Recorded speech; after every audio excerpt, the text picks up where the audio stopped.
This is Susan Bradley for AskWoody.com, and this is Task for the Weekend, October 23rd, 2021. Today I'm going to talk about some basic security practices you should do if you have a Mac or an Apple device, such as an iPhone. And just because you have a Mac, or a Chromebook for that matter, doesn't mean you can rest on your laurels and everything is safe and secure. Now next week I'm going to talk about basics for the Chromebook. This weekend I'm going to talk about basics for Mac. So just like on the Windows platform, make sure you're a wise clicker. Phishing attackers go after any platform and they want credentials. Apple has recently seen some 0 days, especially for browsers and things like that. They're also targeting phones and going after chat and texting messages and WhatsApp. So you want to make sure that you are up to date on your devices, and also that you are a wise clicker, that you don't fall for things, especially on an iPhone. I've recently seen quite a few luring text messages, things saying, hey, you got, X number of dollars, or hey, you got a new lottery, or hey, you got this or that. It's kind of like the car insurance deals they keep saying these days. So always make sure that when you get a text message that you're expecting it and you can verify it in some way. Next, you want to monitor for updates. And on an iPhone, you want to go into Settings, General, and Software Update. On a Mac computer, you go to Launchpad, System Preferences, Software Update. There's also application updates as well. So I'm remoting into my Mac, and you can see there's two kinds of updates. There's both the software update, indicating that your Mac is up to date, and you can get to that from the System Gear, System Preferences. And then the other thing you want to keep an eye out for is the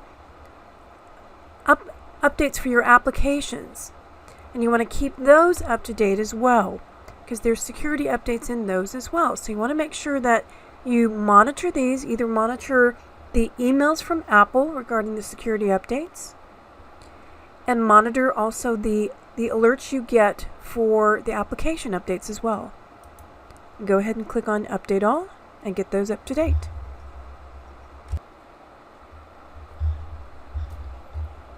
Another thing you want to do is make sure you have multiple browsers. Just like on the Microsoft platform, one browser is not enough. You want to make sure that you have several. So you can have Waterfox, you can have Firefox, you can have Chrome. Bottom line, you want to have something in addition to the built-in browser so that you have options. You also want to review your settings in there. The same kind of add-ins that you use for the Microsoft platform, you'll want on the Macintosh as well for privacy purposes. Next, you want to make sure that you watch out for phishing attacks. And I don't just mean in terms of emails sent to you. Also look to make sure that you're not being sent text messages, as I talked about earlier. And also look out for applications. Any kind of tempting applications that want to prompt you to download from the application store. I'd also recommend that you go into your phone in particular and you remove any older apps that aren't being updated anymore. I know on my phone I'm going to have to take a good afternoon and go through and clean those out, because I've got a good page full of applications that aren't updated anymore. If you're using Macintosh in business, you want to take a look at the guidance that a lot of businesses are coming out with, and especially governmental entities are starting to provide a lot of good information for using Macs in a business situation. Just like with Microsoft, you want to make sure you review the age of the computer, keep them up to date, purchase with the newer technologies, the newer hardware, consider antivirus, and also if you use iCloud accounts on user devices, enable only those features you want. So review your options for people using those iCloud accounts and what options are available. Once again, have a great week. The newsletter will come out tomorrow. We're still at MS DEF CON 2. We're going to flip it a little bit later on this week. Look for a a special alert talking about some issues we're still tracking. And at that time, I want to make sure that you're on 21H1 because 21H2 is right around the corner.